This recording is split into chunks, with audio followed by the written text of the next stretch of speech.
Moonshot AI just dropped Kimi K3, and I'm out here baking in the 100-degree heat to tell you about it. This might be the next DeepSeek moment. This Chinese AI lab just dropped the best open source open weights model on the planet, and it's actually competitive with Fable 5 and GPT 5.6, at least on some measurements. But there's more to this story than just a really good model. And if you like when I review open source models, hit the like button, subscribe to the channel. It very much does help. Thank you in advance. And also, I just kicked off the Rubik's Cube simulator with Kimi K3. It's being built right now. Stick around to the end of the video. I'll reveal how it actually did. So this is the benchmark that everybody is pointing at and saying, wow, China, and specifically open source, has finally reached the frontier. And in fact, it actually beat the frontier. This is Arena AI's front-end development benchmark. And what do we see?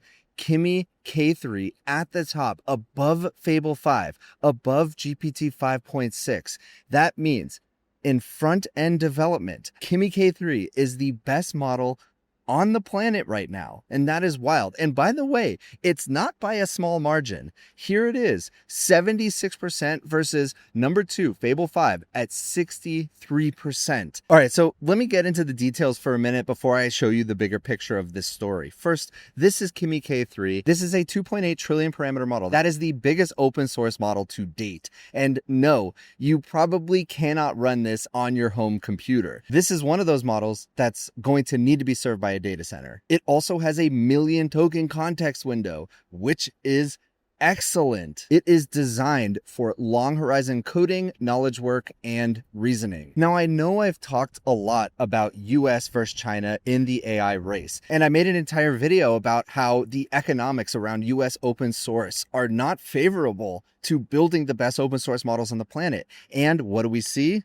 Look at this, Thinking Machines, which just released what is their best-in-class open source model, 975 billion parameters, and really pales in comparison to Kimi K3 coming in at 2.8 trillion. And yes, size is not everything, but Kimi K3 is also just significantly better on the intelligence scale. All right, let's watch this 1-minute demo video from Kimi K3. And as you watch it, I want you to keep something in mind.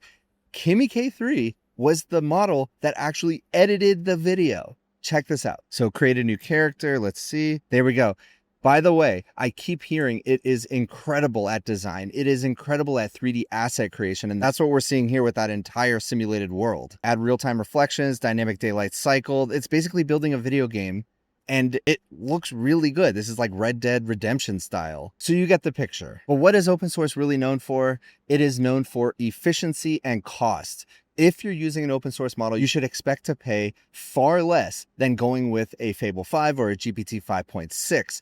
And it's kind of the case. Let me show you. So for the 1,000,000 tokens, Kimi K3 input price with a cash mix, $3 per million input, $15 per million output. To put that in perspective, that is about half the price of GPT 5.6 Sol, which sounds inexpensive, but that's not all there is to the picture. You also have to factor in the intelligence density. What is the intelligence per token? Because if you're using twice as many tokens for the same amount of intelligence, then the price is effectively the same. I'm going to show you that in a second. All right, so currently my favorite benchmark out there, DeepSuite, which really has just nailed what kind of the public perception of all of these models are. Here's what it has to say about Kimi K3. Now, on the x-axis over here on the bottom, we have average cost per task. The more to the right, the better. That's cheaper.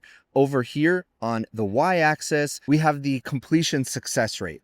So what you're looking for is up here. The farther up it is and the farther to the right it is, the better. Now, what we're seeing here is Kimi K3 Max sits right there, right under GPT 5.6 Sol. However, it's effectively the same price. They're both about $4.70. Now, what does that actually mean? That means Kimi K3, given that it is half the price, takes twice the amount of tokens for the same exact task. And the number one model on this right now is GPT 5.6 Sol Max right there, but then you're basically doubling the price. And here's Fable if you were wondering. And by the way, if you want to learn more about open source, we actually have a number of incredible original essays on forwardfuture.com. Go to forwardfuture.com, subscribe to our newsletter, and really stay up to date on the latest on all things artificial intelligence. Now, here is David Sachs, the AI czar of the United States. This is concerning. For the first time, a Chinese model, Kimi K3, has taken #1 on the front-end code arena and is scoring at or near the frontier on other benchmarks.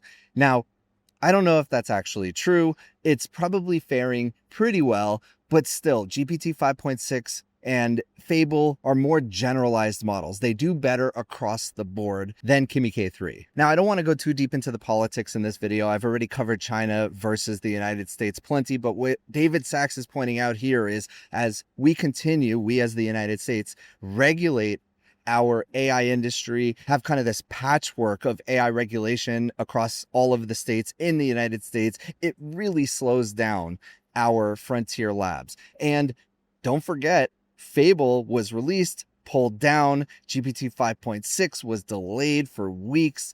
This all allows China to continue to release incredible models much more quickly because they don't have to follow our rules. And I'm not saying China is bad here. I'm not saying these Chinese AI labs are bad. In fact, quite the opposite. Look at what they're doing.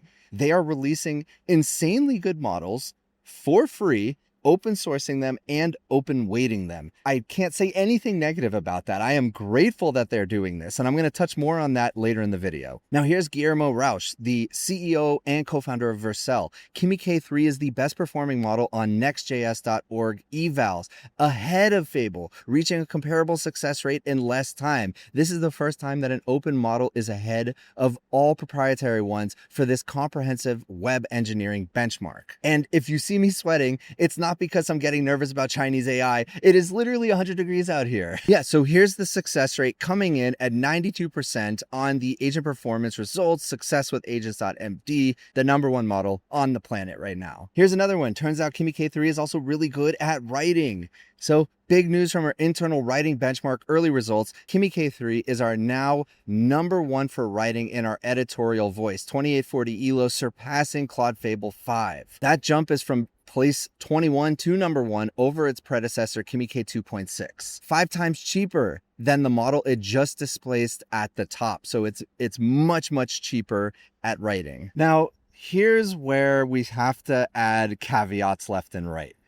Can we actually trust these benchmarks? A lot of these benchmarks have been completely saturated. And remember, Anthropic did accuse Moonshot of distillation attacking their models, meaning they basically stole data from Anthropic to train the Kimi K3 model. That is Anthropic's claim. Now, whether they stole enough data to be meaningful, who knows? But here's the thing. It's open source. You can actually go look at exactly how they built the model. You can replicate it technically. It's open source and open weights. They revealed all of their algorithmic unlocks, which, thank you, amazing. But we won't know until we actually test it thoroughly, actually in production environments. But what have I been saying for a while? It turns out you don't need the absolute frontier for the vast majority of work, especially in the enterprise. I know you're probably sick of me saying that by now, but it's awesome that Moonshot released this open source, but it's also definitely a threat to the United States, and it is a threat to the frontier labs. Those are two different things, by the way. Now, here's the thing. You might be thinking, wow, China and open source in general is at the frontier along with the closed source US labs. That is not true. What happens with these open source labs, especially the Chinese labs, is the minute they're done baking the model, they release it to the world. However, Fable 5.1, Fable 5.2 has probably already been baked.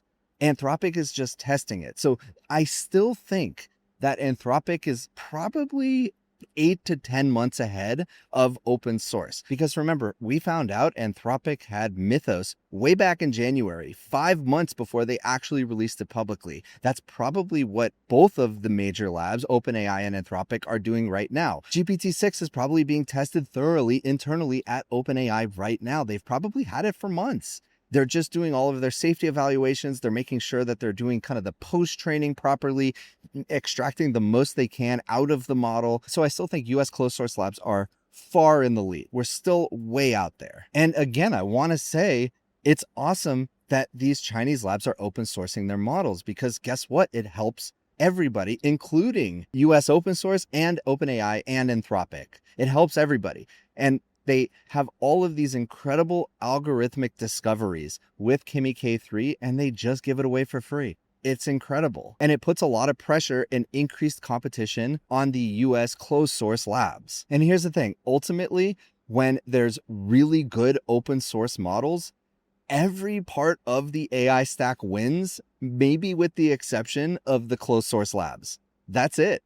Every other part of the stack wins because models get better, they get cheaper, which means Javon's paradox, more tokens get used, better applications get built on top of it. The inference providers make more money. And of course, NVIDIA sells more chips. So it's kind of good across the board that China is open sourcing these models. The risk, which I've detailed thoroughly in other videos, is that if US enterprise gets built on top of Chinese open source models, and then these Chinese open source models are optimized for Chinese chips, that will make us dependent on Chinese chips. That is a big problem. Now, by the way, I kicked off the Rubik's Cube experiment 30 minutes ago, and it is still going. And this is one of the criticisms I've heard about Kimi K3. It is quite slow.